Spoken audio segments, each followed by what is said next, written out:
Lalu ada juga terkait pemilihan informasi obat. Pemilihan informasi obat itu nanti kita akan melihat dari jenis-jenis referensinya, lalu kekuatannya atau level evidence-nya, kayak gitu. Terus nanti kita juga ada critical appraisal. Nah, sebenarnya saya itu mau memasukkan critical appraisal itu ke satu pertemuan tersendiri. Nah, nanti yang di bawah itu mau saya jadikan satu, karena sebenarnya critical appraisal itu cukup panjang. Tetapi kemarin saya sudah dipesan oleh Bu Maya untuk critical appraisal, nanti saya hanya yang tersier sama sekunder. Yang primer nanti akan disampaikan oleh Bu Maya di mata kuliah farmakoekonomi dan epidemiologi kalau nggak salah gitu. Jadi nanti langsung di sana. Di sini nanti untuk primernya hanya pengenalan aja. Terus nanti selanjutnya akan ke lebih penelusuran informasi obat dari berbagai sumber. Nanti kita ada pustaka tersier dari web based, dari media kertas seperti itu, dan juga dokumentasinya seperti apa.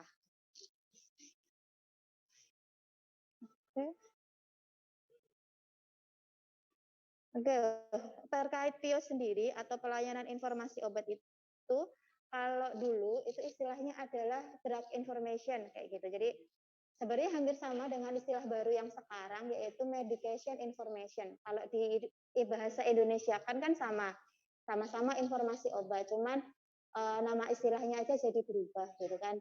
Nah, tujuannya PIO sendiri itu apa? Yaitu sebenarnya untuk menargetkan kita supaya kalau kita mencari informasi itu nggak bias gitu. Terus habis itu untuk melihat level evidence base. Jadi kalau terkait terapi kan sekarang kita sudah menggunakan istilahnya EBM ya, evidence based medicine. Nah, itu kita landasannya adalah dari PIO sendiri. Lalu nanti kita juga bisa mengkritik atau mengevaluasi informasi tentang terapi yang akan kita gunakan misalnya untuk pasien kita. Gitu. Nah, itu tujuannya. Nah, tujuan utama dari medication information sendiri itu sebenarnya juga punya goal atau tujuan kalau misalnya kita gunakan untuk pasien kita atau untuk siapapun lah, nggak cuma pasien, misalnya keluarga, teman, tetangga, dan lain sebagainya. Yang pertama yaitu untuk meningkatkan quality dari kalau pasien, ya berarti untuk meningkatkan kesembuhan. Quality of life-nya meningkatkan knowledge mereka. Lalu yang kedua, untuk meningkatkan outcome terapi. Tekanan darahnya jadi terkontrol, gulanya jadi terkontrol, ataupun penyakitnya itu jadi lebih membaik dari segi klinisnya. Lalu yang ketiga adalah untuk menjamin resource-nya yang digunakan itu benar gitu. Itu adalah dari PIO, pengantar terkait informasi obat. Nah, ini adalah contoh beberapa PIO atau pertanyaan sih sebenarnya yang sering mungkin kita dengar kayak gitu. Yang pertama, dapatkah paracetamol menyebabkan kerusakan hati? Bisa apa enggak? Bisa aja atau ada tetapinya? Ada tetapi. Tetapinya apa? Apa? Jangka panjang. Terus apa lagi? Overdosis. Overdosisnya berapa? Berapa?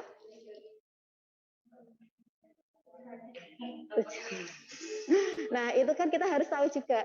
Iya benar bahwa paracetamol itu menyebabkan kerusakan hati. Iya, tapi masih ada buntutnya gitu sampai belakang. Bisa menyebabkan kerusakan hati itu yang seperti apa? Apakah tadi penggunaan jangka panjang? Jangka panjangnya itu yang seperti apa? Terus dosisnya itu jangka panjangnya itu yang seberapa? Apakah seminggu, 2 minggu, 3 minggu, 4 minggu, 2 bulan, 3 bulan, setahun, dan lain sebagainya. Nah, itu juga harus kita cari informasi yang akurat di sini. Yang kedua terkait dosis. Apakah penggunaan paracetamol 1 kali aja 500 mg itu bisa menyebabkan kerusakan hati? Kan tidak. Nah, kita juga harus mencari literaturnya. Sampai dosis berapa sih paracetamol itu dapat menyebabkan kerusakan hati? Nah, itu jadi biar nggak bias, biar nggak salah informasi kayak gitu. Itu salah satu contoh dari PIO gitu. Lalu yang kedua, bagaimana menggunakan obat insulin. Nah, mesti teman-teman di sini semua udah tahu ya bagaimana cara penggunaan insulin gitu kan. Dikeluarkan dulu dari kulkas, terus kayak digosok-gosok dulu biar nggak terlalu dingin, terus nanti memasukkan jarumnya dan seterusnya. Nah, itu nanti juga bisa digunakan sebagai PIO. Lalu yang ketiga, misalnya ini ada ceftriaxone injeksi. Tahu kan ceftriaxone adalah antibiotik golongan cefalosporin. Dia dalam bentuk serbuk kalau di vial gitu. Nah, setelah direkonstitusi itu bisa digunakan maksimal berapa lama gitu kan? Itu kan kita juga harus mencari literaturnya, nggak bisa terus asal kita jawab hanya 24 jam gitu kan, literaturnya dari mana gitu. Nah, dari ketiga pertanyaan itu kan sebenarnya ada kemungkinan bahwa yang bertanya itu bisa aja beda-beda. Yang A itu ya mungkin bisa aja nakes, mungkin bisa non nakes gitu. Kalau yang kedua itu mungkin kebanyakan adalah pasien atau orang awam, orang umum. Yang ketiga itu kalau bertanya terkait rekonstitusi dan berapa lama bisa dipakai, kemungkinan adalah tenaga kesehatan lain. Seperti itu. Nah, untuk menjawab misalnya pertanyaan-pertanyaan yang seperti itu, maka kita itu membutuhkan referensi yang benar. Seperti itu. Makanya nanti di sini kita juga akan belajar terkait mencari referensi yang benar. Referensi yang benar itu seperti apa? Nanti ada banyak parameternya tergantung primer, sekunder, dan juga tersier nanti akan beda-beda. Nah, tadi kan sudah ada pertanyaannya. Lalu bagaimana cara kita menjawabnya? Nah, ini adalah beberapa hal yang mungkin harus kita ketahui sebelum menjawab tersebut. Yang pertama, mengetahui identitas, bukan identitas pasien sebenarnya, identitas penanya. Yang tanya itu siapa? Apakah pasien, dokter, perawat, tetangga, teman, dan lain sebagainya. Karena background mereka itu sangat menentukan bagaimana nanti kita akan menjawab. Apakah kita akan menggunakan bahasa medis, ataukah kita akan menggunakan bahasa orang awam, biasa-biasa. Yaitu yang kedua, menggolongkan jenis pertanyaannya. Kalau untuk jenis pertanyaannya ini lebih ke kayak kontraindikasi, dosis, efek samping, dan lain sebagainya kayak gitu. Yang ketiga, mendapatkan informasi latar belakang pertanyaan. Nah, misalnya kayak tadi, dapatkah parasetamol itu menyebabkan kerusakan hati? Kenapa kok bisa sampai tanya seperti itu? Apakah dia habis baca berita, ataukah dia habis dikasih atau orang lain, ataukah apa gitu. Jadi kita perlu menanyakan hal tersebut juga. Apakah memang pasiennya itu, kalau misalnya dokter, apakah memang pasiennya itu menderita penyakit hati misalnya, liver atau apa kayak gitu, hepatobiliar dan lain sebagainya. Yang selanjutnya baru kita nanti menelusuri literatur yang bisa kita gunakan di sini. Yang selanjutnya setelah kita dapat literatur, baru kita nanti mengevaluasi apakah literatur kita nanti cukup bisa menjawab pertanyaan-pertanyaan tersebut ataukah tidak. Seperti itu. Nanti kalau ternyata misalnya bisa, kita langsung bisa menggunakan itu. Kalau belum, ya berarti nanti harus menambah literatur yang lain. Yang selanjutnya, memformulasikan jawaban. Nah, ini memformulasikan jawaban itu lebih ke kita mau menjawabnya seperti apa. Kita harus tulis dulu pertanyaannya, kita urutkan gitu. Oh, ternyata paracetamol bisa. Bisa tetapi ada lanjutannya. Misalnya tadi efek jangka panjang dan seterusnya itu. Lalu menyampaikan jawaban. Menyampaikan juga menggunakan bahasa sesuai dengan identitas penanyanya tadi dan juga mempertimbangkan latar belakang dari pertanyaan tersebut.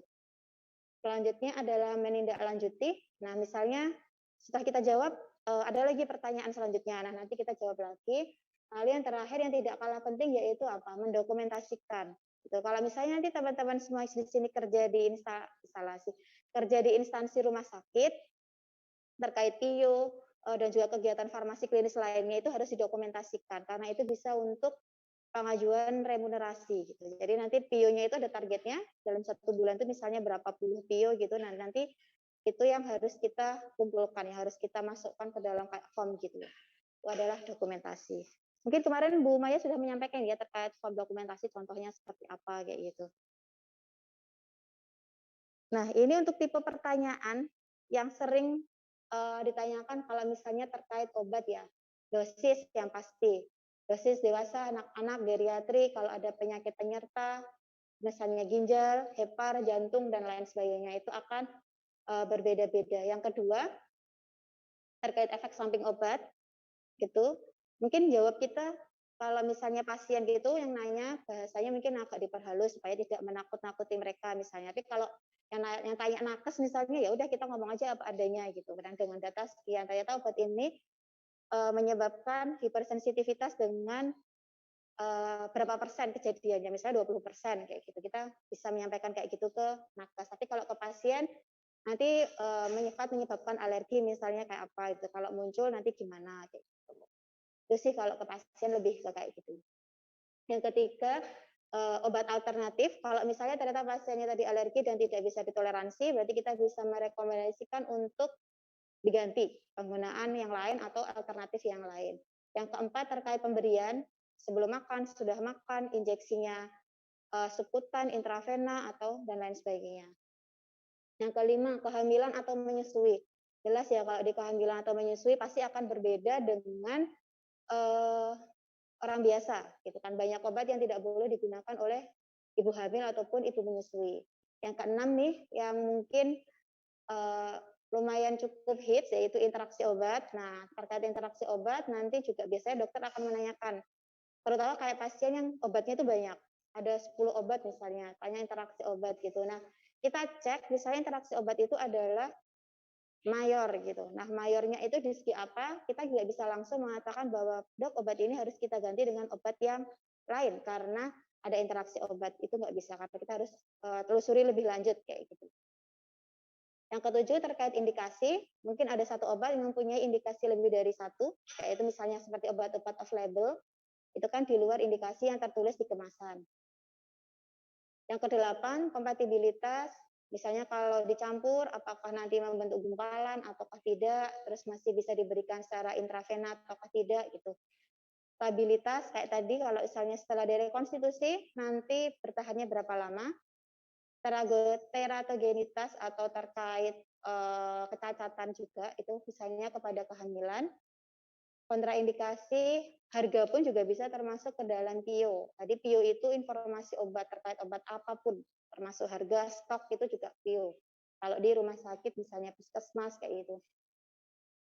Yang ketiga, yang selanjutnya informasi untuk pasien. Yang keempat, farmakologi maupun non farmakologi. Misalnya kalau misalnya selain dengan obat, misalnya pasien disuruh ngapain gitu, olahraganya seperti apa. Nggak bisa langsung ngomong cuman olahraga, nanti bisa jalan yang ringan-ringan minimal berapa menit kayak gitu tuh ada sumbernya juga. Nah, itu bisa kita sampaikan. Yang kelima, terkait keracunan atau overdosis kayak gitu. Jadi lebih ke toksikologi di sini. Keracunan baygon misalnya kita kasih apa, atau keracunan overdosis paracetamol misalnya kita kasih apa, acetylcysteine misalnya. Lalu yang keenam, identifikasi terkait apapun. Yang ketujuh terkait mutagenesis, itu lebih ke kayak molekuler ya, sampai ke gennya. Yang kedelapan, secara kimiawi. Yang kesembilan nanti farmakokinetika, itu lebih ke nanti adalah pemantauan terapi obat, kalau farmakokinetika. Yang kesepuluh ini penyimpanan yang penting gitu. Nanti misalnya setelah direkons ternyata bisa digunakan maksimal 48 jam. Nah, lalu kita menyimpannya di mana gitu. Apakah hanya bisa di vialnya itu, ataukah bisa kita ambil di spet, terus kita simpan di mana, di kulkas atau di suhu ruang bisa, dan lain sebagainya. Itu juga nanti bisa kita sampaikan melalui PIO. Biasanya kalau terkait penyimpanan gitu lebih ke perawat sih yang nanya gitu. Setelah diencerkan ini bisa ditaruh di mana, terus sampai berapa lama. Karena kan mereka yang lebih memberikan obat ke pasien daripada kita. Kalau kita biasanya kalau injeksi-injeksi kita sampaikan perawat, nanti perawat yang akan konfirmasi ke apotekernya. Nah, ini adalah pustaka sebagai sumber informasi obat yang akan nanti kita bahas. Selama ini untuk pustaka itu ada 3 macam. Nah, untuk informasi obat sendiri nanti diusahakan menggunakan sumber yang paling terupdate atau yang terbaru gitu. Jadi biasanya kalau adik-adik bikin laporan atau nanti bikin skripsi gitu kan biasanya diminta 10 tahun terakhir karena harapannya 10 tahun terakhir itu yang masih relevan dengan kondisi saat ini. Jadi bukan berarti yang dulu-dulu itu nggak boleh, tetapi biasanya diutamakan yang 10 tahun terakhir kayak gitu. Terus nanti pustaka itu ada 3. Yang pertama nanti ada pustaka primer, yang kedua pustaka sekunder, dan yang ketiga adalah pustaka tersier. Nah, ini adalah contoh untuk pustaka primer. Mungkin teman-teman semua sudah kenal ya terkait pustaka primer, yaitu jurnal. Nah, jurnal itu sebenarnya isinya itu banyak artikel gitu. Jadi kita tuh lebih menyebutnya adalah artikel ilmiah gitu. Jadi jurnalnya itu adalah nama ininya, nama penampung artikel-artikelnya. Nah, untuk pustaka primer sendiri yaitu artikel asli yang dipublikasikan oleh penulis atau oleh penelitinya langsung. Informasi yang terdapat di dalamnya berupa hasil penelitian yang diterbitkan dalam jurnal ilmiah atau artikel ilmiah. Jadi kalau ada semua melakukan penelitian, terus di-upload atau disubmit ke suatu jurnal tertentu, maka itu akan menjadi suatu pustaka primer. Kalau misalnya nanti dipakai buat sitasi. Nah, ini contohnya adalah New England Journal of Medicine, itu adalah nama jurnalnya. Jadi di dalamnya nanti ada artikel-artikel ilmiah banyak. Lalu ada BMJ, ada Lancet, dan lain sebagainya. Itu adalah pustaka primer. Berupa laporan hasil penelitian, laporan kasus, studi evaluatif, maupun laporan deskriptif. Kayak gitu, itu merupakan pustaka primer. Jadi nanti akan kelihatan di tulisan original artikel atau original research. Itu berarti dia adalah pustaka primer. Kalau ada tulisannya original artikel, original research. Nah, nanti meskipun misalnya itu adalah artikel ilmiah, tapi tidak ada tulisannya itu bukan original artikel atau original research, misalnya review artikel, berarti dia bukan pustaka primer karena dia itu bukan penulis utamanya dan bukan merupakan hasil penelitiannya dia. Jadi dia itu hanya mengumpulkan dari beberapa artikel ilmiah lalu dijadikan satu.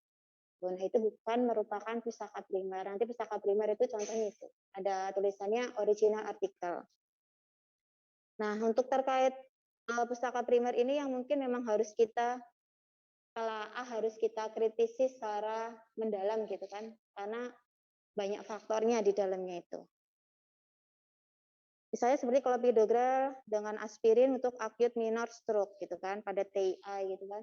Nah, nanti kalau misalnya dokter nanya clopidogrel bisa nggak dipakai untuk stroke gitu kan. Nah, stroke yang seperti apa gitu kan. Bisa gitu, Dok.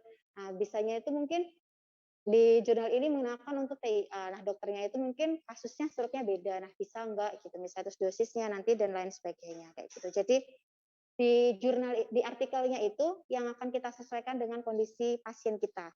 Kalau misalnya mau dipakai untuk referensi.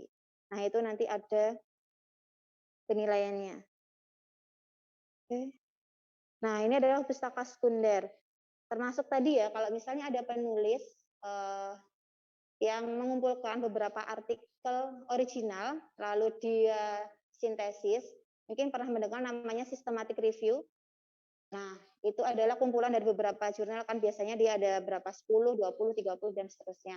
Nah, itu adalah masuk ke pustaka sekunder, yang isinya adalah berupa sistem indeks yang umumnya berisi kumpulan abstrak dari berbagai kumpulan artikel jurnal, ataupun juga bisa mengandung informasi dari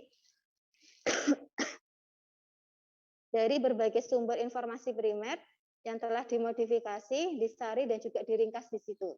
Jadi ada banyak artikel jurnal original, lalu nanti dia ekstrak di situ.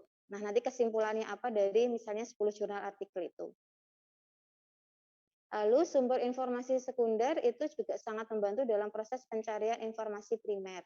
Misalnya kita menemukan systematic review, lalu di situ disampaikan hal yang kita cari.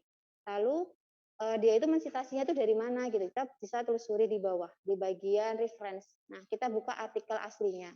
Aslinya itu sesuai nggak dengan yang mau kita cari. Nah, itu merupakan salah satu manfaat juga dari misalnya pustaka sekunder. Selama dia menggunakan referensi-referensi yang memang baik ya, bagus gitu. Kita bisa gunakan juga.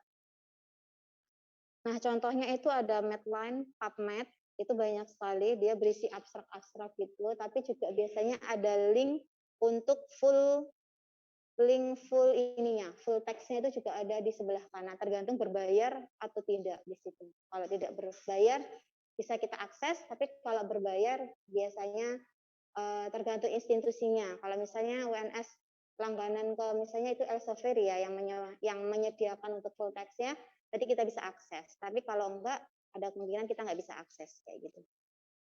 Kedua ada systematic review, itu tadi dari kumpulan-kumpulan artikel primer yang disintesa atau diekstrak menjadi satu. Jadi sebenarnya dia bukan penulis utama, tapi dia hanya mereview lalu menjadikan satu dari artikel-artikel primer. Nah, ini pustaka sekunder, pustaka tersier yang mungkin adik-adik semua sudah banyak kenal di sini. Yang jelas adalah textbook, gitu kan? Berupa textbook atau database atau kajian artikel, kompendia ataupun pedoman praktis gitu. Jadi itu masuk ke tersier. Nah, untuk pustaka tersier sendiri umumnya yaitu berupa buku referensi yang berisi materi umum, lengkap, dan mudah dipahami. Misalnya, kalau ini Farmakope Indonesia mesti semuanya udah kenal ya, sering digunakan selama praktikum. Nah, itu termasuk ke dalam tersier karena dia sudah berisi banyak sekali dari berbagai macam sumber lalu dijadikan satu dan juga dijadikan buku kayak gitu. Dan juga informasi atau data dan konsep yang terdokumentasi dalam format yang ringkas dan juga padat. Nah, ini contohnya adalah textbook ataupun handbook, entah itu nanti bentuknya e-book ataupun buku dalam bentuk apa wujud gitu, maksudnya ada wujudnya gitu. Nah, nanti maupun handbook maupun dalam wujud ini itu berupa tersier. Nah, mungkin di sini ada yang kenal Drug Information Handbook, ada yang kenal bukunya Konda Kimball, Apply Therapeutic, ada Dipiro, Dipiro pasti kenal. Udah tahu semua Dipiro kan? Belum? Dipiro itu yang paling bawah, ini yang edisi edisi 9, yang covernya biru. Kalau yang covernya oranye itu kan kalau nggak salah edisi 8 atau 7 gitu. Jadi Dipiro itu kan farmakoterapi handbook. Jadi kalau ada kuliah farmakoterapi, itu enak belajar pakai Dipiro karena dia sudah kayak per bab gitu, terus nanti obat-obatnya, penyakitnya kayak gitu. Kalau kode Kimball itu lebih ke dari kasus, kita akan menyelesaikannya ini akan diselesaikan secara farmakoterapinya gitu. Dari kasus dulu baru farmakoterapinya. Kalau di Dipiro itu memang khusus farmakoterapi gitu sih. Jadi kayak first line, second line, third line dan lain sebagainya. Itu bisa pakai Dipiro gitu. Kalau basic clinical and pharmacology lens itu ya farmakologi biasa gitu. Jadi lebih ke mekanisme obatnya seperti apa. Kalau di farmakoterapi handbook itu sudah kalau misalnya ditambahkan pasien GGK, kenapa kok milihnya ARD gitu. Nanti dia juga ada sedikit penjelasannya di situ. Kalau di kode Kimball lebih agak ke naik sedikit gitu dibandingkan farmakoterapi handbook. Udah kenal semua belum? Kode Kimball sama farmakoterapi handbook? Belum? Oh, belum. Ini semester ada farmakoterapi kan?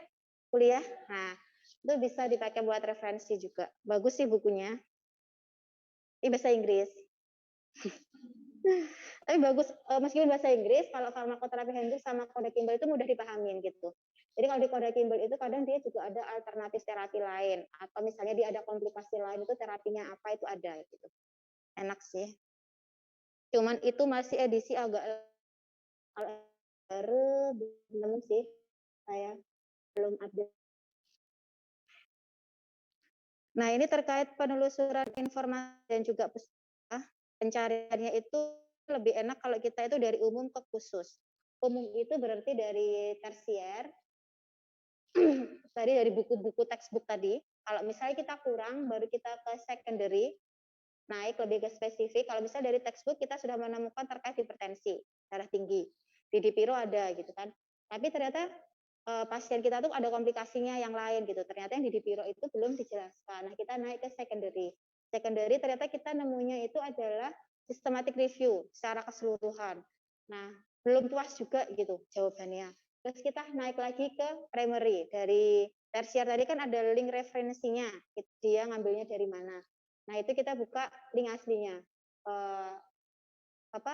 Artikel aslinya gitu. Nah, nanti baru di primary itu mungkin kita bisa menjawab pertanyaan yang memang sesuai dengan ini ya yang dimau kayak gitu. Jadi silahkan nanti bisa langsung ke textbook gitu. Jadi apa-apa itu nggak harus langsung ke artikel ilmiah gitu. Misalnya tanyanya apa, kalau misalnya kita bisa jawab di ISO, tahu kan ISO MIMS, kalau ISO MIMS sih kenal kan? Nah, misalnya pasien cuma nanya apa gitu, kita nggak harus cari jurnalnya gitu, artikelnya gitu. Jadi cukup buka ISO MIMS aja itu sudah bisa menjawab, misalnya kalau cuma pasien gitu kan. Nggak harus apa-apa, jurnal apa-apa, artikel apa-apa itu kan nggak harus kayak gitu. Jadi kita harus tahu penanyanya siapa tadi.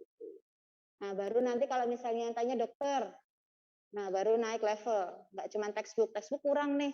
Terus kita naik level lagi karena ternyata pasiennya si dokter cukup kompleks gitu kan. Banyak komplikasinya, komorbidnya itu banyak. Nah, nanti itu kita bisa advance lagi nyari ya, nggak cuma lewat textbook aja. Itu tadi dari umum ke khusus. Sebenarnya nggak apa-apa sih kalau misalnya mau langsung cari ke artikel ilmiah kayak gitu. Cuman kan kadang kita lama ya jadinya ya.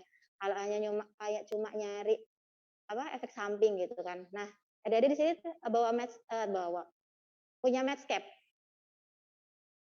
Medscape ada yang punya? Punya. Aplikasi Micromedex ada. Lexicom itu juga ada sebenarnya, cuma dia tuh kayak trial 1 bulan. Jadi kita kalau mau lanjut itu kita harus ganti account baru kayak gitu. Itu sebenarnya bisa, itu kayak aplikasi gitu, bisa di-download. Nah, itu juga masuk dalam tersier. Jadi kalau misalnya ada pasien nanya efek samping captopril misalnya, kita nggak bawa tuh isomims gitu kan, buka aja Medscape gitu kan, cari captopril di situ. Nanti ketemu mesti yang paling yang kemungkinannya paling tinggi itu apa aja, misalnya batuk kering ya, atau apa itu. Nah, itu bisa kita sampaikan ke pasien gitu. Jadi sekarang kita tuh dimudahkan banget. Jadi gadget kita tambahin aja Medscape, Micromedex, tapi yang gratis tuh baru Medscape itu. Kalau Micromedex itu saya kurang tahu, dulu saya pernah punya terus habis itu saya uninstall karena kayak kurang banyak informasinya. Kalau sekarang kurang tahu sudah bertambah atau belum. So, itu juga bisa kita gunakan. Atau pas kita PKPA besok gitu ya, magang gitu kan. Terus ditanyain terkait apa gitu. Kita buka Medscape dulu ada atau enggak. Oh, ada ternyata, tapi cuma dijelaskannya bisa menyebabkan interaksi obat, menurunkan obat A gitu. Tapi nggak tahu nih penyelesaiannya gimana gitu. Nah, itu baru kita naik level untuk mencari artikelnya untuk penyelesaiannya gitu. Jadi Medscape itu cukup lumayan membantu sebenarnya. Dan dia juga sudah lumayan trusted lah, maksudnya update terus isinya gitu.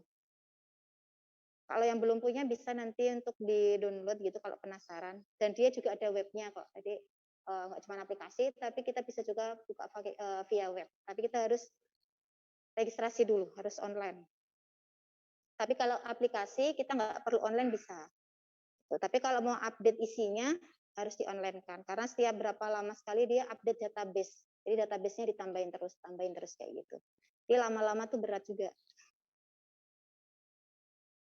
Nah, tadi itu termasuk sumber-sumber referensinya.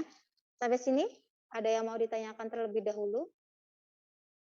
Jadi ada primer, sekunder, sama tersier.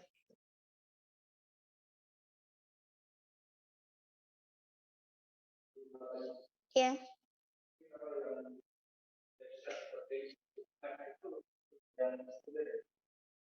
Iya, PubMed itu kan sebenarnya dia database.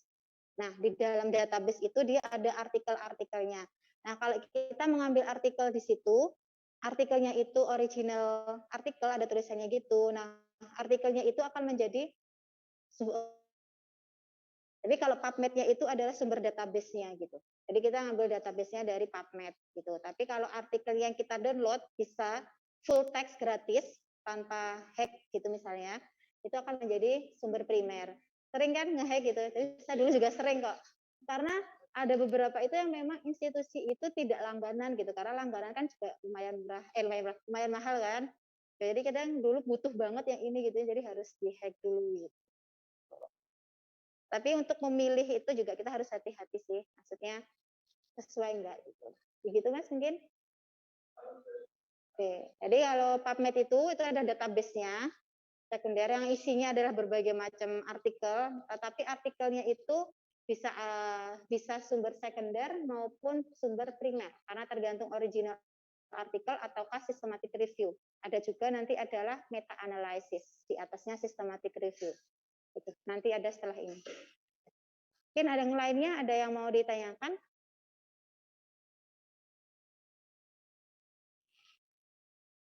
Untuk ini?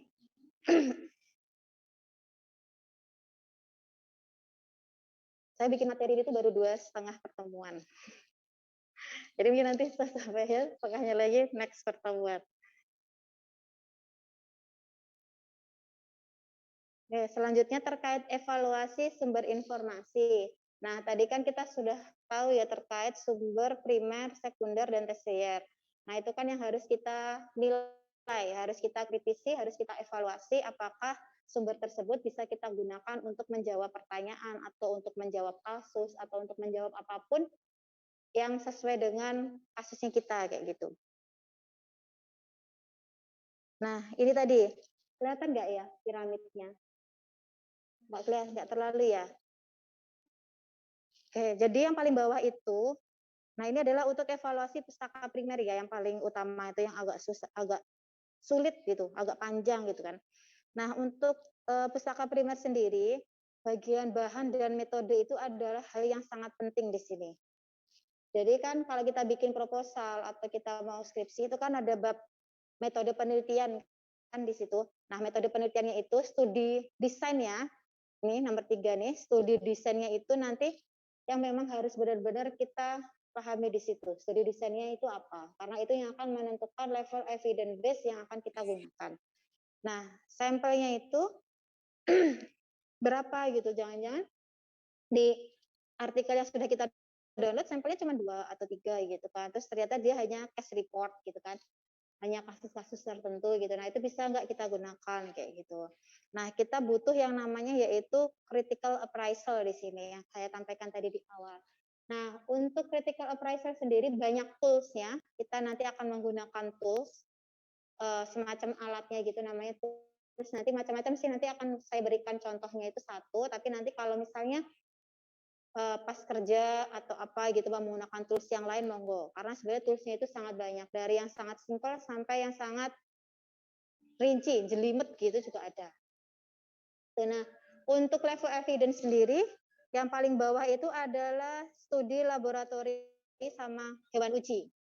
Tuh, biasanya lebih ke kayak benar nggak sih obat ini menyebabkan teratogeni kecacatan pada ibu hamil gitu kan. Terus kita cari, oh ternyata bisa. Tapi setelah kita lihat bab metode, ternyata itu pada tikus, pada mencit gitu misalnya. Jadi itu masih kayak kita harus evaluasi lagi di situ. Benar nggak level evidence-nya cukup kuat nggak untuk kita menjawab obat tersebut bisa menyebabkan teratogenik misalnya. Terus yang selanjutnya yang orange itu case report atau case series. Udah paham ya case report atau case series itu seperti apa? Biasanya kasus-kasus tertentu yang jarang terus dipublikasikan gitu kan, hanya 2 kasus atau 3 kasus. Nah, itu biasanya dalam bentuk deskriptif nanti artikelnya. Terus selanjutnya ada observational study. Jadi ada cohort, terus case control, lalu ada cross sectional dan lain sebagainya. Itu adalah primary study dan juga ada di sini RCT, randomized control trial yang paling atas terkait untuk sumber primer. Jadi sumber primer yang paling tinggi itu adalah RCT. Nah, RCT itu kan juga ada macam-macam ya, full RCT, ada kuasi, ada apa ya, saya lupa satu lagi ada 3 gitu kan. Tuh, itu adalah terkait sumber primer. Nah, di atasnya lagi secondary pustaka itu ada meta analysis yang tadi kumpulan artikel dan juga ada systematic review, terus ada clinical practice guideline. Clinical practice guideline itu misalnya ada kalau untuk diabetik misalnya American Diabetic Association. Itu kan termasuk dalam clinical practice guideline. Atau kalau untuk hipertensi ada JNC 7, JNC 8. Kalau di Indonesia misalnya ada Perkeni, kayak persatuan dokter-dokter, itu kan kayak membuat suatu yang namanya clinical practice guideline gitu. Biasanya kita bisa download. Perkeni itu untuk yang kayak endokrin. Nanti juga ada yang dokter-dokter kumpulan jantung, itu juga mereka membuat gitu. Itu yang secondary yang atas gitu, karena sudah sesuai dengan kondisi klinis di lapangan gitu. Jadi sudah dicocokkan dan sudah digunakan dan sudah terbukti. Nah, itu nanti masuk ke clinical practice guideline gitu. Meta analisis bisa kita gunakan juga sebagai referensi dan juga systematic review. Kalau dulu waktu saya kuliah itu, kalau misalnya ditanyain terkait terapi gitu, ada dosen yang bilang, ngapain cari susah-susah referensi luar negeri gitu kan. Coba buka Perkeni aja. Di situ kan sudah sesuai untuk kondisi medis orang Indonesia. Karena yang membuat adalah dokter-dokter Indonesia dan obatnya itu sudah ada di Indonesia. Kadang kita merekomendasikan obat yang bagus gitu, tapi ternyata tidak ada di Indonesia.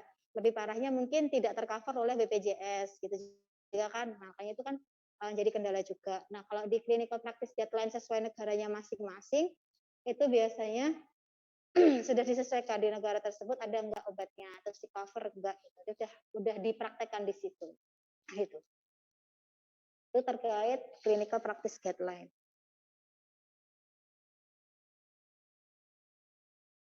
Oke, nah ini tadi ya. Nggak kelihatan juga ya. Itu hampir sama sih. Jadi yang bawah itu informasinya itu kayak belum difilter gitu karena masih aslinya gitu kan, masih primernya. Terus makin ke atas nanti kayak sudah difilter gitu sama penulisnya. Jadi kayak clinical ada critical appraisal-nya tadi itu, jadi kayak udah difilter, nanti jadi systematic review, jadi meta analysis dan juga clinical practice guideline. Jadi kalau meta analysis sama systematic review itu sebenarnya lebih ke mencari artikel original yang dia itu penelitiannya sama-sama mirip gitu. Jadi kalau semakin banyak sampel itu kan berarti kan semakin mewakili populasi dan semakin levelnya kan semakin bagus sebenarnya. Nah, kadang-kadang karena ada keterbatasan sampelnya sedikit. Nah, salah satu untuk meningkatkan jumlah sampelnya itu dengan membuat meta analisis itu gitu kan. Di Indonesia melakukan penelitian terhadap COVID aja ya misalnya ya terkait plasma konvalesen misalnya ya, plasma itu yang untuk terapi COVID itu ada berapa pasien, di negara tetangga ada berapa, tetangga berapa. Terus akhirnya ada yang membuat systematic review atau meta analysis terhadap efektivitas dari si plasma konvalesen terhadap penyakit COVID itu seberapa bagus. Nah itu bisa meningkatkan level evidence-nya dia daripada hanya satu persatu. Nah ini juga level evidence-nya itu kalau misalnya pernah buka GNC atau American Diabetic Association, kan dia biasanya ada rekomendasinya, terus di sebelahnya itu kan ada tulisannya 1 atau A atau apa, ada kode gitu. Nah itu merupakan sebenarnya adalah level evidence-nya. Kalau 1A berarti itu dia yang bagus, yang paling kuat, jadi bisa kita rekomendasikan. Semakin ke bawah, semakin angkanya besar, itu semakin melemah evidence-nya. Atau sebenarnya di depan dari clinical practice guideline kita bisa melihat kalau misalnya dia yang paling strongnya evidence itu kodenya apa? Ataukah satu ataukah justru kebalikan. Jadi bisa dicermatin di halaman depan untuk setiap clinical practice guideline-nya. Nah, ini meta analysis paling tinggi kalau untuk original artikel. Lalu ada RCT. Habis itu untuk level 2 ada non randomized, ada quasi tadi itu masuknya 2. Yang ketiga observational study. Itu ada case control, cohort maupun cross sectional. Yang paling bawah itu yang paling lemah itu untuk saat ini adalah expert opinion. Jadi kayak orang-orang yang ahli di bidangnya, mungkin kita bertanya gitu kan ke orang yang ahli bidang tertentu gitu kan. Dia bilang A gitu, terus kita cari A itu kok nggak ada gitu, misalnya belum ada gitu. Itu berarti baru expert opinion. Jadi kayak belum tertulis, belum ada buktinya, tapi hanya sekedar karena beliau di expert tertentu kayak gitu. Nah itu termasuk evidence-nya masih rendah. Beda lagi kalau expert opinion itu jawab A, lalu kita konfirmasi mencari sumbernya dan ternyata kita ketemu dan hasilnya misalnya meta analysis, nah itu beda lagi. Berarti dia bisa strong, bisa kita gunakan untuk rekomendasi. Nah ini untuk evaluasi pustaka sekunder. Nah untuk pustaka sekunder sendiri itu terdiri dari pustaka yang berisi indeks, itu terus yang kedua berisi abstrak untuk memandu kita untuk menuju pustaka primer. Yang ketiga itu ada publikasi di mana penulis mendeskripsikan hasil karya orang lain, misalnya seperti tadi review artikel, systematic review ataupun meta analysis gitu. Jadi itu adalah terkait pustaka sekunder. Nah, ini terkait pemilihan pustaka sekunder. Yang pertama kita harus memperhatikan terkait waktu. Waktu di sini adalah jarak waktu artikel tersebut diterbitkan dalam suatu jurnal atau majalah ilmiah dan dibuat abstrak atau indeks. Jadi waktunya kapan, terus kita juga harus lihat di dalamnya. Kalau misalnya itu merupakan full text, kita lihat yang dia review itu artikel tahun berapa aja. Jangan-jangan dari tahun 199 gitu juga direview kan, belum tentu itu relevan dengan kondisi sekarang gitu kan. Tapi biasanya kalau misalnya kita membuat systematic review, kayak saya itu membuat systematic review, artikelnya itu paling maksimal itu tadi 10 tahun terakhir gitu. Jadi selain membatasi terkait apa hubungannya dengan sekarang, tapi juga terkait jumlahnya gitu. Jadi kalau kita tidak membatasi tahunnya, waktunya untuk kita review, akan sangat banyak sekali artikel yang mungkin sama-sama gitu. Jadi kita membatasi tahun itu juga untuk mengurangi dari jumlah artikel yang akan kita review.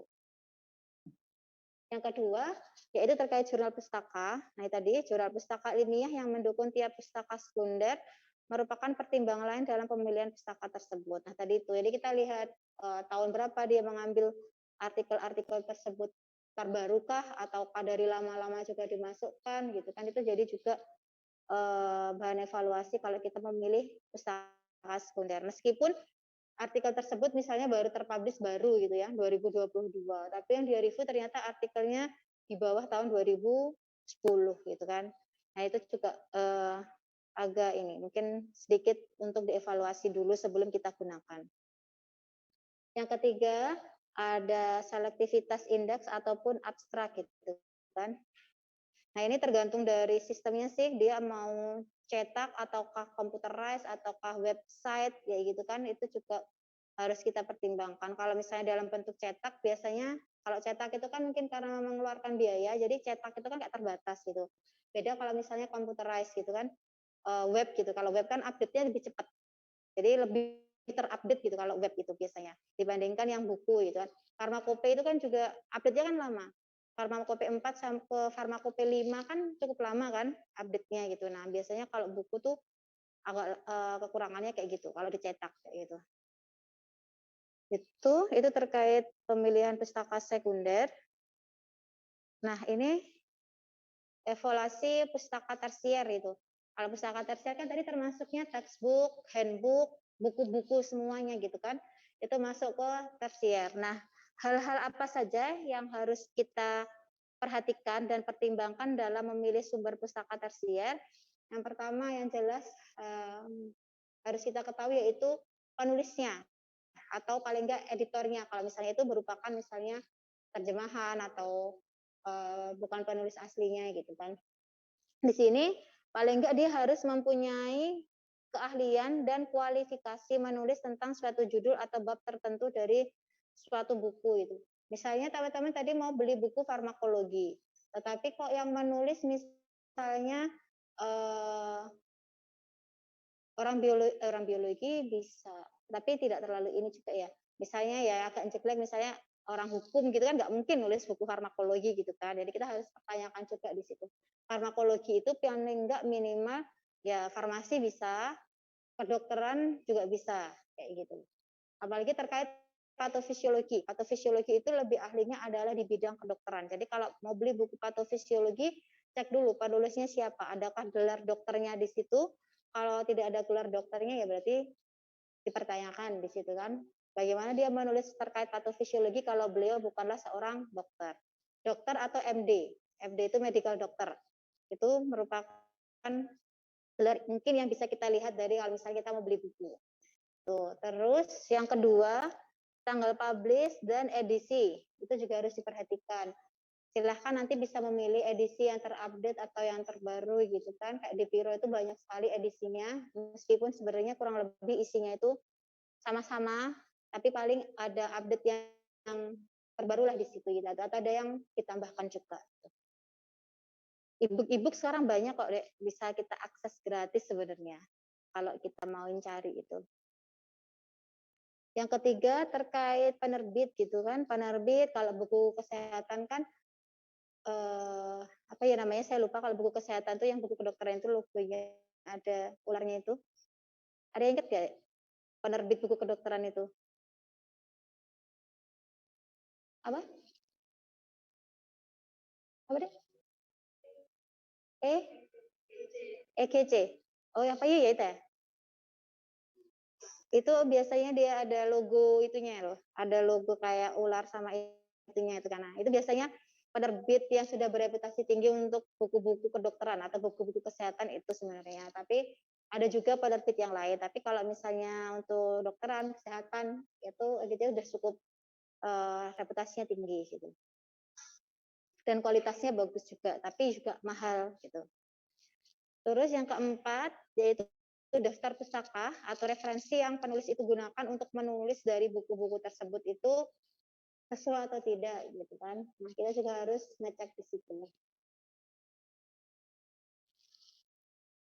Nah, ini untuk evaluasi terkait ini merupakan form, bukan form juga sih. Jadi kayak rambu-rambu, nggak terlalu kelihatan ya. Nanti saya kasih. Jadi itu merupakan rambu-rambu yang bisa kita gunakan untuk kalau misalnya kita mau mengevaluasi pustaka tersier. Di sini ada currency, nggak terlalu kelihatan. Di sini adalah timeline of the timeline of the information. Jadi kapan informasi itu dipublish dan apakah punya revisi? Oke, tidak. Revisi atau update. Habis itu adakah topik terbaru, current atau sumber yang memang baru juga kayak gitu. Yang kedua terkait relevansi dari informasinya yang dibutuhkan gitu kan di sini. Terus yang ketiga terkait author tadi penulis, siapa yang menulis, apa latar belakangnya, terus kualifikasinya seperti apa, terus ada kontak informationnya atau enggak kayak gitu. Yang keempat akurasi terkait di mana informasi itu datang dari mana, terus informasinya itu didukung oleh evidence-nya itu apa dan lain sebagainya. Lalu tujuan di sini adalah alasan kenapa kok informasi itu ada itu apa gitu kan. Ini namanya adalah CRAAP gitu. Sebenarnya ada juga menggunakan form yang lain gitu, tapi ini salah satu aja yang mungkin nanti bisa ada digunakan kayak gitu. Tapi kalau tersier tuh lebih mudah sih mengevaluasinya daripada primer ataupun sekunder karena tinggal lihat tadi penulisnya kita mau cari buku farmakologi, oh penulisnya dokter MD bisa gitu kan, tanggal publishnya kapan, baru 2021 kemarin, terus penerbitnya EGC gitu misalnya, terus daftar pustakanya bagus ya udah kita beli gitu kan, itu udah cukup gitu untuk kalau misalnya kita mau beli atau mau mempertimbangkan pustaka tersier gitu. Tapi beda lagi kalau misalnya kita pustakanya secondary ataupun primary, itu agak beda evaluasinya, lebih panjang. Nah, mungkin sampai evaluasi ada yang mau ditanyakan?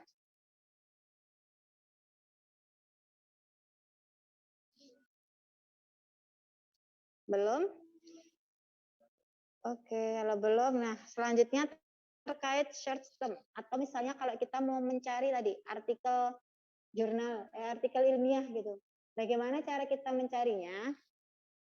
Biar kalau misalnya apa yang kita cari itu sesuai yang kita mau kayak gitu. Jadi kita misalnya kalau teman-teman Google Scholar kenal kan? Google Scholar kenal, PubMed kenal ya, Science Direct kenal, oke kenal ya, database seperti itu udah kenal semua ya, oke. Jadi kan lebih mudah. Misalnya kita mau ke PubMed yang paling apa ya, banyak juga isinya dan variannya cukup banyak itu PubMed. Misalnya ada yang mau mencari artikel terkait apa? Hipertensi, diabetes, hipertensi ya, klik hipertensi, mesti kan apa banyak banget kan artikelnya tuh udah puluhan ribu artikel ada di situ gitu kan. Nah, supaya kita itu mau misalnya ada hipertensi, tetapi kita itu sebenarnya mau mencari medicationnya itu cuman valsartan sama amlodipin misalnya. Nah, itu kan ada kalau di PubMed itu advanced search. Nggak cuma di PubMed sebenarnya. Di yang lainnya, database lainnya juga ada biasanya ada advanced search-nya. Nah, itu kita masukkan Nah, apa yang kita masukkan di sini kita harus tahu dulu dari search term tersebut. Jadi keywordnya itu apa, caranya gimana kayak gitu. Nanti coba saya tunjukin. Terus, nah search term di sini fungsinya yaitu untuk menyaring atau memfilter informasi yang akan kita gunakan, gitu kan. Jadi kita lebih menspesifikannya gitu kan untuk pembatasan atau untuk limitasinya kayak gitu. Nah, di sini contohnya kita yaitu bisa menggunakan Boolean search ataupun MES, Medical Subject Heading Term. Kalau MES ini adanya nanti di PubMed. Kalau Boolean itu hampir semua database itu ada. Nah, ini terkait Boolean itu and or not itu nanti adalah di bagian advance-nya itu, nanti kita bisa masukkan itu. Nah, nanti juga akan ada, jadi nanti kalau kita menggunakan Boolean operator itu, kita itu bisa lebih menspesifikkan aja gitu. Kita nggak akan pusing-pusing men-scroll banyak banget artikel kayak gitu. Nah, ini terkait Boolean searching tadi, Boolean search tadi, yaitu merupakan suatu cara untuk menggabungkan kata pencarian dengan menggunakan beberapa konektor di sini, agar memperoleh hasil informasi yang sesuai dengan diinginkan. Nomor satu ada and, atau dalam bahasa Indonesia adalah dan, gitu kan? Digunakan untuk kata pencarian lebih dari satu. Saya contohkan di sini adalah farmasis dan farmasi. Jadi kita mau mencari di artikel itu yang mengandung kata farmasis ataupun farmasi. Karena di luar negeri itu kan tidak ada apoteker ya. Mereka kan adanya farmasis dan mungkin juga ada clinical farmasi. Itu kan sebenarnya sama. Nah, nanti hasil pencariannya itu akan mengandung kedua kata tersebut di dalam artikel yang kita cari. Gitu. Itu adalah contoh penggunaan and atau dan tadi itu. Yang kedua yaitu terkait or atau dalam bahasa Indonesia adalah atau, itu digunakan jika kita ingin mencari dokumen yang mengandung salah satu kata pencarian. Tadi kita farmasis and farmasi gitu kan. Nah, contohnya di sini itu nanti maka hasil informasi yang muncul itu adalah di artikel kita mengandung salah satu dari itu ataupun kedua-duanya gitu. Jadi yang nggak mengandung itu nanti sudah langsung ter-exclude tersendirinya. Itu kalau kita menggunakan or. Tuh, tergantung kita mau mencari farmasis doang atau kita mau mencari kata farmasi gitu atau dua-duanya kita juga bisa. Terus yang ketiga adalah not atau di sini digunakan jika ingin membatasi pencarian dengan menghilangkan salah satu kata pencarian. Nah, di sini saya mencontohkan adalah clinical pharmacy and medicine dan juga not interaction. Jadi nanti di artikelnya itu akan muncul clinical pharmacy dan juga medicine kecuali interaksi. Jadi interaksinya itu tidak akan muncul di dalam artikel yang kita cari. Jadi not interaction itu kecuali interaction. Jadi clinical pharmacy sama medicine muncul, tetapi interaksinya tidak muncul. Maksudnya tidak muncul di dalam artikel yang kita cari. Oke, yang selanjutnya tanda kurung atau nest berfungsi untuk mendahulukan yang di dalam kurung. Sama seperti ilmu matematika ya. Jadi kalau misalnya ada penambahan terus dalam kurung berarti nanti yang dalam kurung itu yang kita dahulukan untuk menghitung. Nah, ini tuh juga sama. Saya contohkan di sini adalah hypertension and dalam kurung valsartan or amlodipine. Berarti nanti informasi yang akan kita dapat itu adalah bagian dari search engine itu akan mendahulukan pencarian valsartan atau amlodipine ataupun keduanya, dan temuan tersebut harus mengandung hipertensi gitu. Jadi di artikel kita nanti akan mengandung hipertensi dan juga akan mengandung valsartan atau mengandung amlodipine ataupun juga mengandung keduanya, tetapi tetap ada hipertensi di sini. Jadi kalau lebih spesifik kayak gitu. Itu tanda kurung. Ada juga tanda plus. Simbol plus ini sama dengan kayak N tadi, namun simbol ini harus ditempatkan di depan kayak gitu. Jadi diabetes mellitus, misalnya plus glibenclamide, plus metformin, plus insulin dan lain sebagainya gitu kan. Itu tinggal ditambah-tambahkan aja kalau untuk tanda plus. Kalau untuk tanda minus, ini dia berfungsinya sama kayak not, namun ditempatkan di depan kata yang ingin dihilangkan kayak gitu. Contohnya di sini adalah diabetic and glibenclamide or glimepiride minus insulin. Gitu. Maka dokumen yang muncul akan mengandung kata diabetic, kemudian ada glibenclamide dan juga glimepiride, tetapi tidak muncul kata insulin gitu. Jadi misalnya kita penelitiannya membandingkan glibenclamide dan glimepiride lebih efektif mana untuk pasien diabetik gitu kan. Tapi kan sekarang banyak juga yang sudah menggunakan insulin gitu. Jadi kita insulinnya kita exclude di sini. Jadi kita pakai minus ini, minus insulin. Jadi nanti artikel itu hanya untuk obat-obat oral glibenclamide maupun glimepiride tanpa insulin.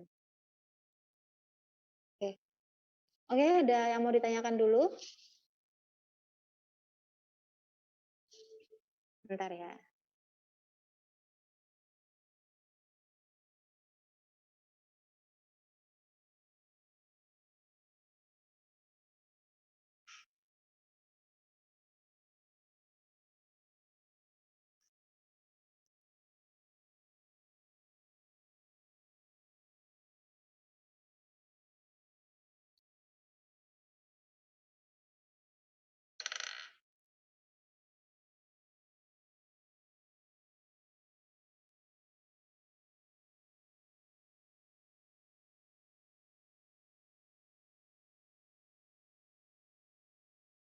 Oke, misalnya ini tadi ya PubMed ya, semua udah kenal sama si PubMed. Nah, di sini ada namanya Advance. Oke, tinggal diklik. Nah, nanti tinggal teman-teman tuh memasukkan aja gitu. Jadi di sini, bentar. Ini mau lihat berdasarkan siapa, gitu kan? Judulnya kah atau ini ada MES tadi ya, MES term tadi. Itu bisa kita gunakan juga untuk mencari informasi gitu kan. Jadi kalau PubMed itu sebenarnya cukup enak juga. Karena sudah kayak ada partisi-partisinya juga di sini. Dengan itu kita berdasarkan all field aja atau author. Kalau kita udah tahu autornya siapa gitu, tinggal kita klik bisa. Atau kita berdasarkan judulnya. Nah, tadi itu kan yang boolean search itu ada di sini. Nah, ini. Add-nya mau add siapa? And, or, atau not di sini kayak gitu. Misalnya kita tambahkan and. Itu kan.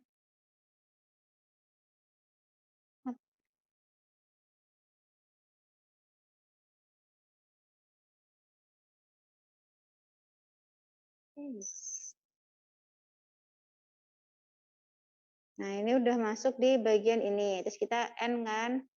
Nah, klik aja misalnya glimepiride. 5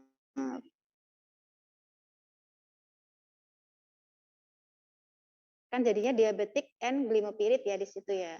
Nah, nanti yang muncul, nah efficacy and safety comparison of bla bla bla dan seterusnya. Nah, ini kalau masih banyak nanti bisa juga difilter ya, yang udah bisa sepertinya kalau filter itu ada di sini. Kalau pakai laptop lebih enak lagi ini. Free full text. Nah, ini bisa dipilih. Publication date-nya 1 tahun, 5 tahun, 10 tahun, dan lain sebagainya. Jadi sekarang sudah ada tambahan kayak gitu. Jadi teman-teman nggak usah bingung ini 10 tahun terakhir enggak gitu. Di sini sudah ada tahunnya. Gitu. Jadi tinggal diklik aja. Ini diabetes mellitus dan lain sebagainya. Gitu. Itu sih kalau untuk boolean search-nya kurang lebihnya. Jadi kan ini ada diabetic and glimepiride. Nanti kalau kita tadi tambahkan lagi, itu misalnya glibenclamide tadi, berarti nanti ditambahkan lagi. Tergantung and atau or atau not gitu. Itu juga bisa.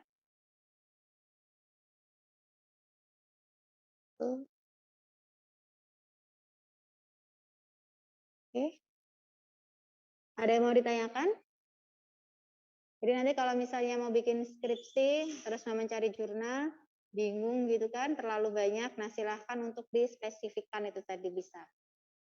Atau mau membuat media informasi, nanti ada praktikum bio ya, nanti bisa digunakan hal tersebut sebagai salah satu sarana kita dalam mencari artikel. Kalau misalnya sumber tersier tidak cukup, nah nanti kita baru naik ke sumber primernya. Oke, selanjutnya terkait critical appraisal. Critical appraisal ya.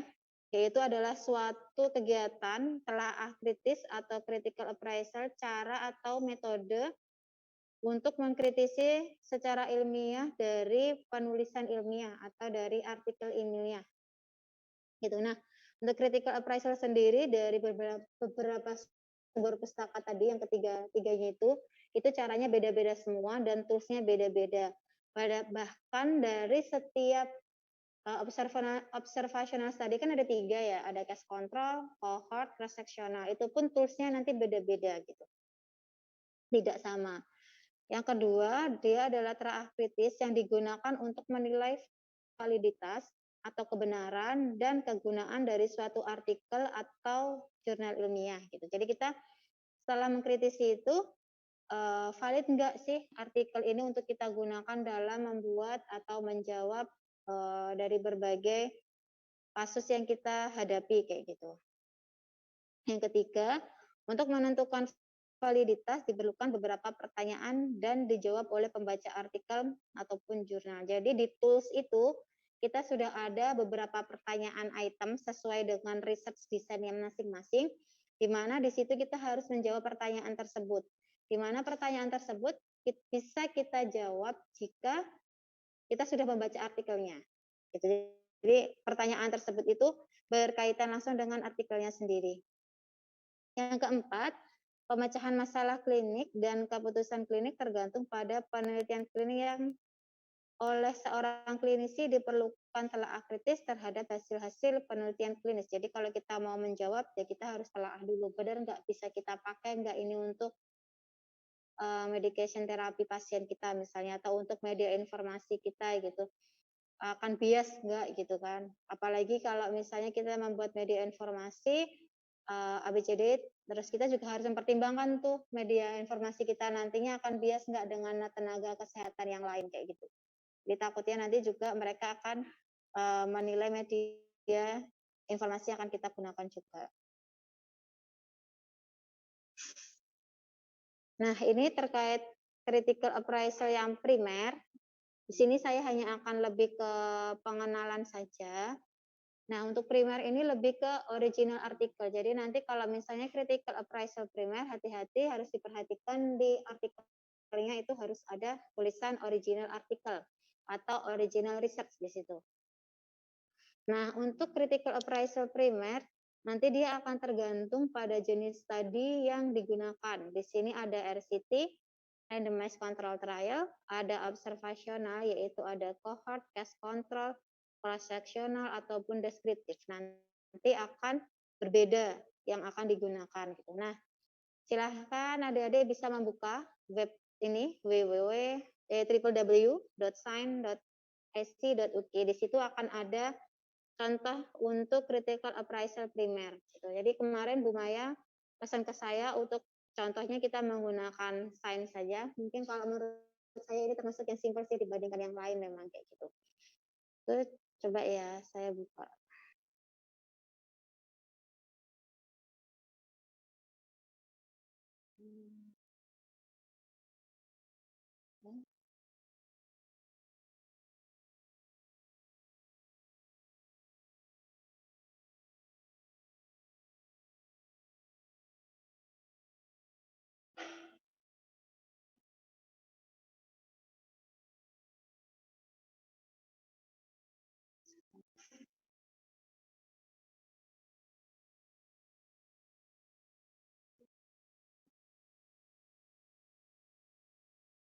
Nah ini ya, kalau dibuka ada di sini.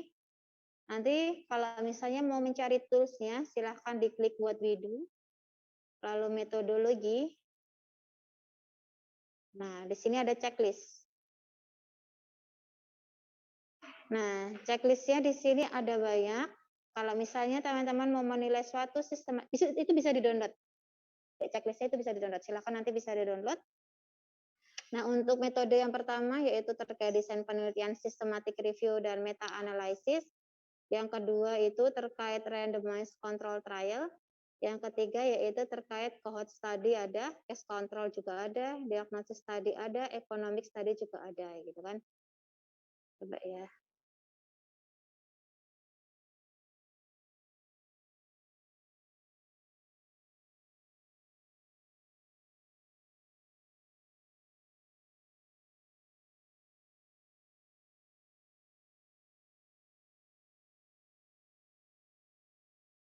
Nah, nanti isinya akan seperti ini. Jadi udah langsung metodologi checklist 1 untuk apa? Untuk artikel systematic review atau meta analysis di situ. Nah, di sini ini yang dimaksud adalah pertanyaannya tadi.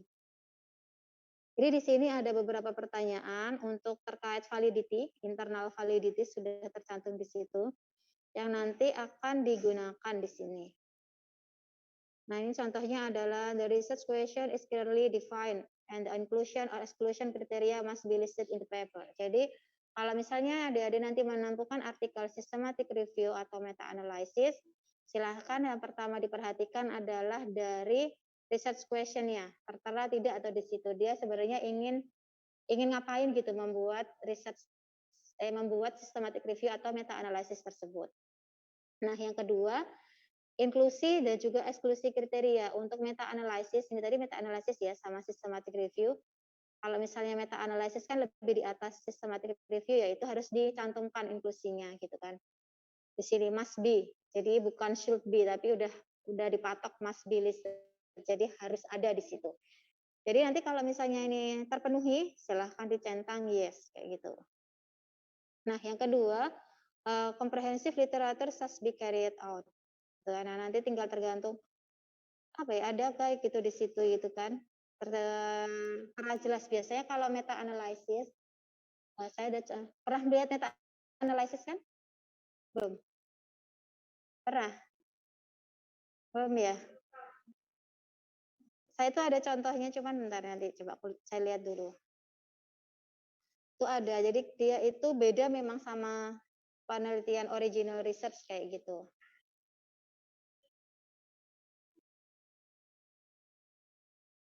Terus nanti juga ada exclude study are listed. Jadi misalnya nomor 1.6 ini kan ada study yang harus di exclude ya. Jadi kalau systematic review atau meta analysis itu kan kumpulan dari beberapa artikel. Nah, kita misalnya menggunakan PubMed, Science Direct, terus Google Scholar misalnya 3 database aja lah gitu kan. Sebenarnya database yang lain juga masih banyak. Pakai 3 itu. Nah, kita awalnya itu sudah dapat 1.000 artikel gitu kan yang ketika kita menggunakan keyword dengan Boolean search tadi itu memenuhi gitu kan. Tapi habis itu tuh kita harus ngecek satu-satu tuh artikel itu. 1.000 artikel tadi itu kita harus cek satu-satu semuanya. Nah, nanti harus ada yang kita exclude atau enggak. Ternyata ada yang kita exclude 500 artikel karena apa misalnya? Karena pasiennya tidak sesuai dengan yang kita mau gitu kan, kriterianya di situ ternyata tidak sesuai yang kita inginkan gitu. Yang kita mau itu tidak ada komplikasi. Ternyata di artikel itu pasiennya itu ada komplikasinya. Berarti studi yang artikel tersebut kita exclude, nggak jadi gunakan. Atau exclude karena hal yang lain, tidak full text gitu. Nah, syarat kita membuat systematic review, meta analysis itu kita harus mendapatkan full text-nya. Kalau kita hanya abstrak aja, kita tidak bisa menggunakannya untuk ekstraksi data yang ada di dalam artikel itu. Dan sebagainya di sini. Nanti coba saya tunjukkan contoh systematic review atau meta analysis. Kalau waktu yang nggak cukup ya nanti pertemuan selanjutnya. Itu tadi yang meta analysis ya. Coba kita lihat yang primer. Randomized control trial.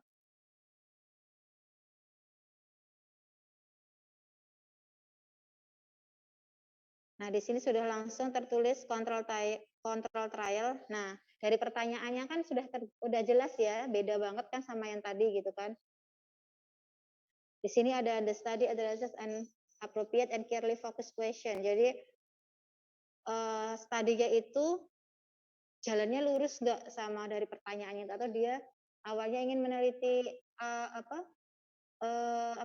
farmakologinya toh, tapi ternyata di situ dia belok kemana-mana gitu, bahas interaksinya juga, dia bahas apanya juga, dia bahas apanya juga gitu. Nah, nanti itu akan ketahuan kalau misalnya kita sudah membaca dari si artikelnya kayak gitu. Jadi di sini lebih dibahas juga terkait metodenya, treatment groupnya, di random atau tidak, di situ disebutkan enggak gitu. Misalnya random misalnya, randomnya dengan cara apa gitu. Biasanya di artikel RCT dia akan menyebutkan randomnya dengan numbering atau dengan apa kayak gitu. Dia biasanya menyebutkan kayak gitu. Terus di blinded atau tidak gitu.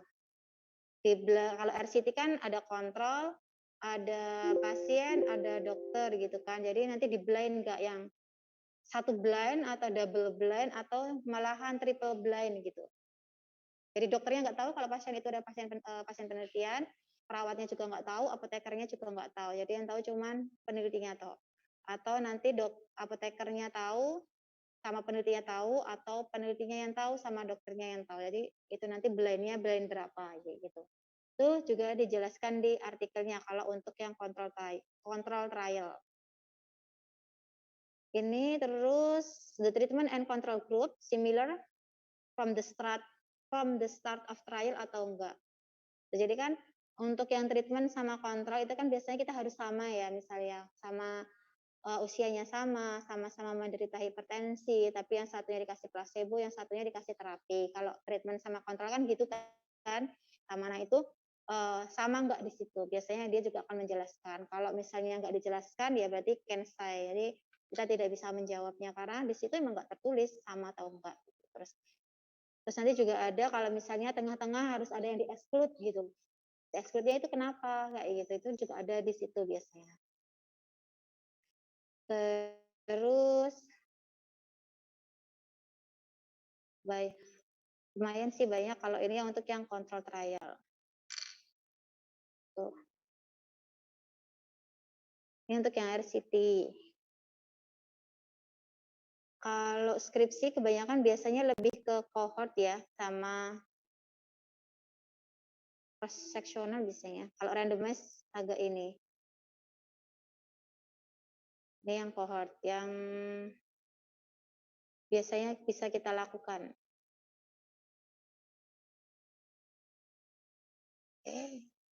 Bisa.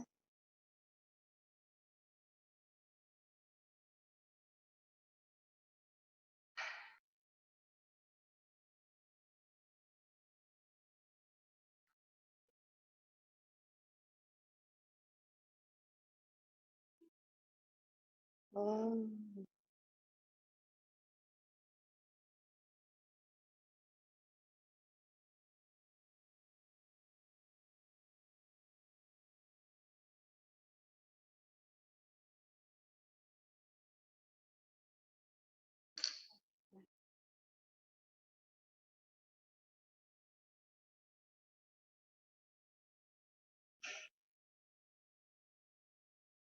Kalau ini yang cohort ya. Kalau cohort langsung sama kayak tadi. Tadinya sama fokus questionnya itu selaras enggak, terus langsung selection of subject. Beda dengan kayak yang di RCT. RCT tadi kan metodenya dulu semua ditanyakan gitu kan, langsung ke grupnya gitu kan. Populasinya comparable dan lain sebagainya. Jadi pertanyaannya itu nih, the outcome are clearly defined gitu kan. Jadi outcome-nya itu secara jelas didefinisikan atau tidak di situ.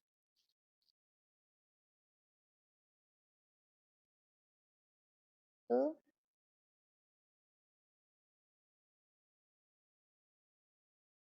Bentar ya.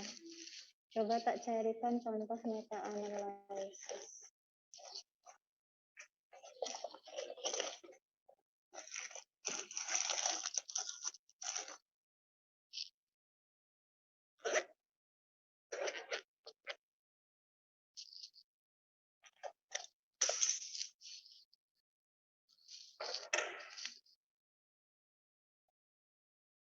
Kalau ada yang mau ditanyakan ya enggak apa-apa. Tanyakan saja.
Kalau ini contoh untuk review artikel ya. Review artikel itu seperti ini.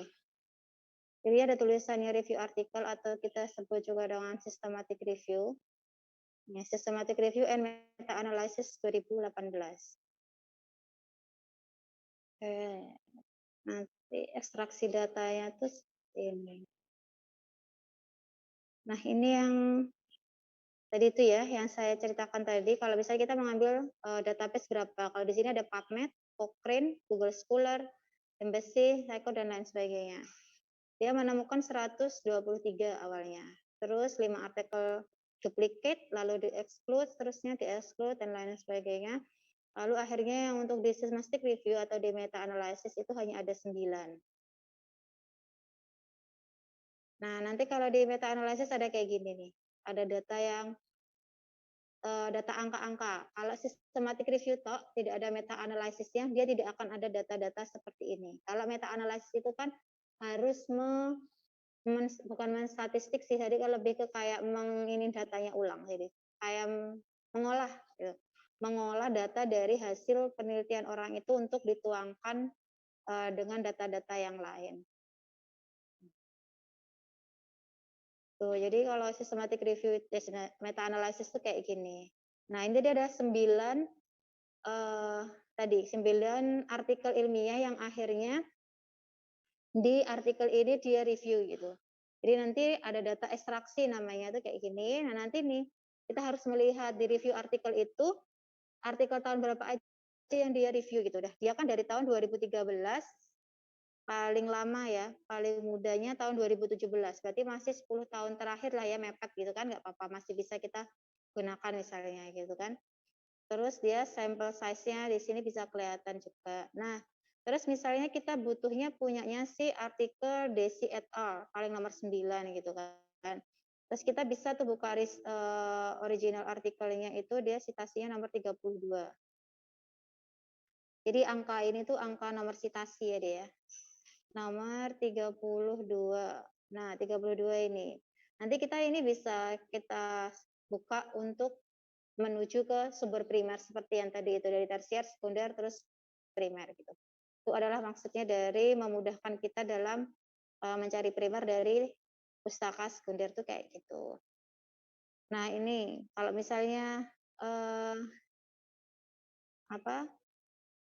Systematic review itu dia juga gini. Jadi dia menganalisis sensitivity analysis dari 9 stadinya juga karena selama dia bisa dianalisis gitu. Jadi kalau nggak bisa ya cukup sampai systematic review saja. Nggak akan ada yang kayak gini-gini gitu. Nah, ini kan banyak gitu. Ini masih karena ini temanya itu adalah prevalency of depression dan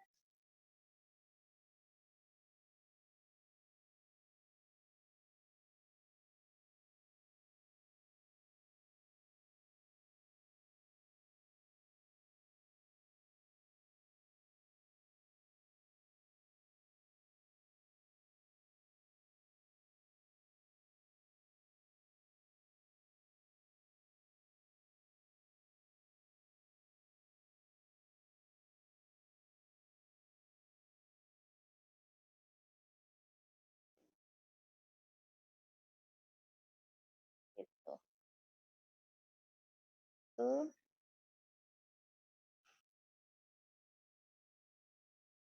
Udah mau selesai ya Zoom-nya? Udah absen 2 kali berarti ya saya ya bukanya.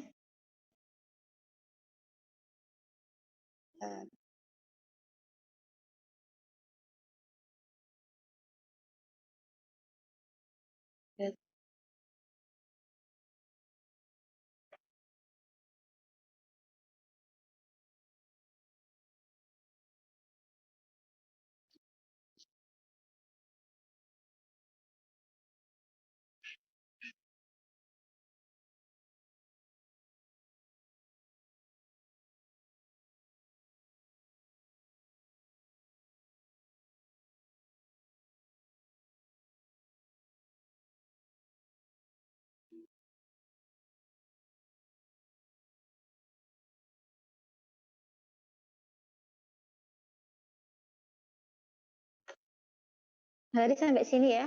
Kita belum share screen ya. Maaf.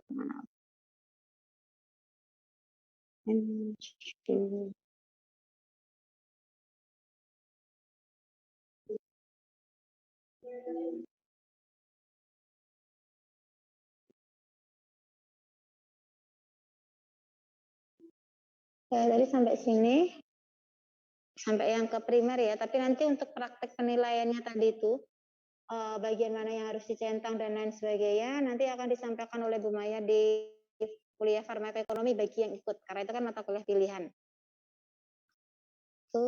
Nah, selanjutnya adalah critical appraisal atau penilaian kritis pada pustaka sekunder. Di sini kita akan menggunakan lebih utamanya adalah PICO. Ada sudah kenal PICO? Itu kan P itu adalah populasi yang diteliti, I itu adalah jenis intervensi, C itu adalah kelompok pembanding atau kontrol, O-nya itu adalah outcome-nya gitu. Jadi PICO ini kalau kita jabarkan nih ada 2 versi. Yang pertama populasinya itu pasien atau problemnya gitu kan. Siapa sih pasien kita gitu kan? Atau problemnya itu apa gitu sebenarnya. Dari artikel yang memang kita dapat itu kalau itu berupa sumber dari sekunder. Yang I-nya intervention atau exposure-nya gitu kan. Apa yang mereka exposekan gitu, exposure-kan gitu kan, intervensinya itu apa kayak gitu.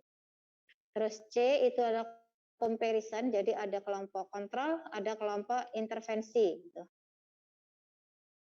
Apa yang akan kita bandingkan di situ? Kalau di comparison, jadi untuk menilai sekunder itu kita harus punya ini. Yang O itu adalah outcome. Outcome-nya itu apa yang terjadi dan bagaimana itu nanti ada di artikelnya juga gitu. Jadi kita kayak systematic review tadi gitu atau meta analysis, kita harus punya 4 ini dulu, PICO-nya itu ada atau enggak gitu di meta analysis itu. Hasilnya, populasi yang disebutkan nggak di situ, intervensi atau exposure-nya disebutkan tidak, comparison-nya ada atau tidak, sama outcome-nya itu apa.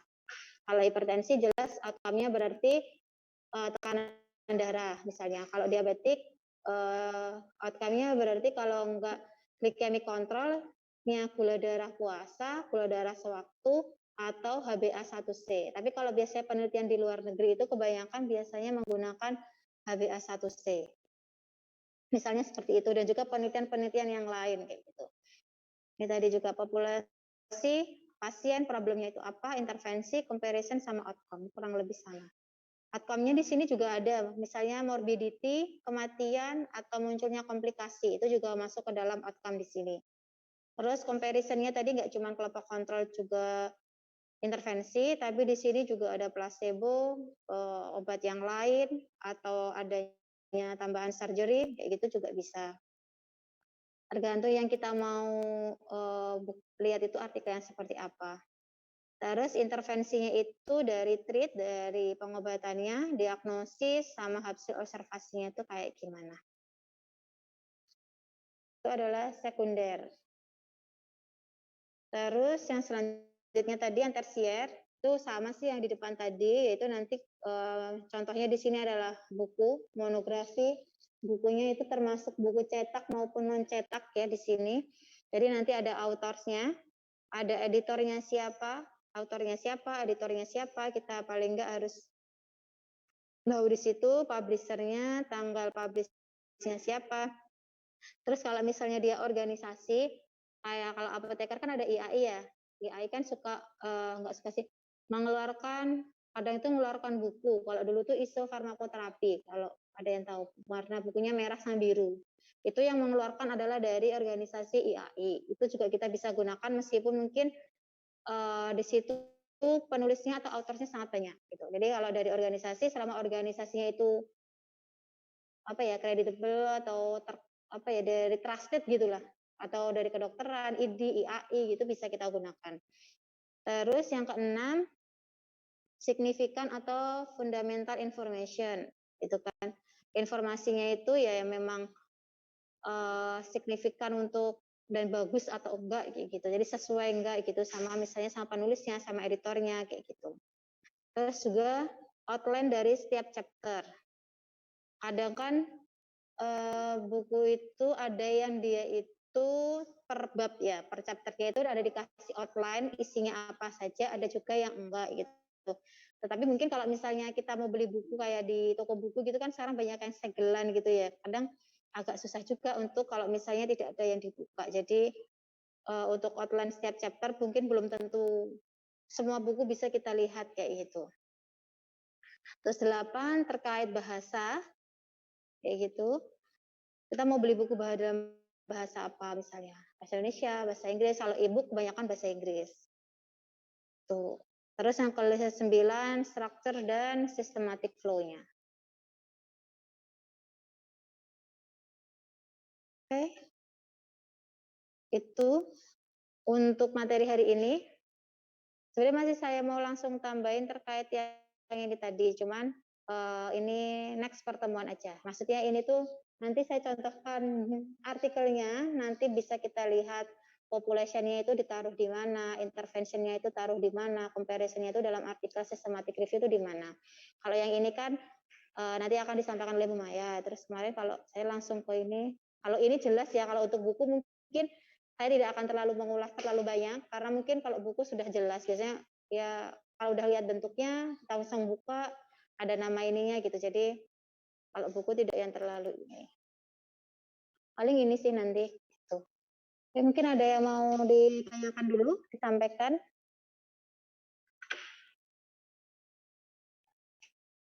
Soalnya kelasnya juga mau dipakai 9.20 ya. Sekarang 9.10. Masih punya waktu 5 menit. Apakah ada yang mau ditanyakan? Konfirmasi mungkin? Belum. Next. Kalau Jumat kosong nggak sih, Dek? Kosong ya.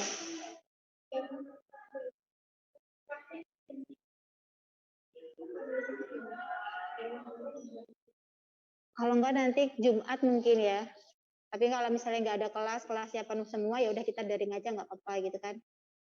Soalnya ya karena diminta untuk kebut, kalau nggak salah jam 1 kan ya kita praktikum PIO itu, dan nanti mungkin itu kita buat kuliah dulu aja kali ya, gitu, buat menyelesaikan ini. Belum ada pertanyaan? Oke, kalau belum ada, mungkin saya cukupkan sekian untuk kuliah hari ini. Semoga dapat bermanfaat untuk kita semua. Bila ada salah, saya mohon maaf. Wassalamualaikum warahmatullahi wabarakatuh. Oke, silahkan bagi yang mau melanjutkan kuliah selanjutnya.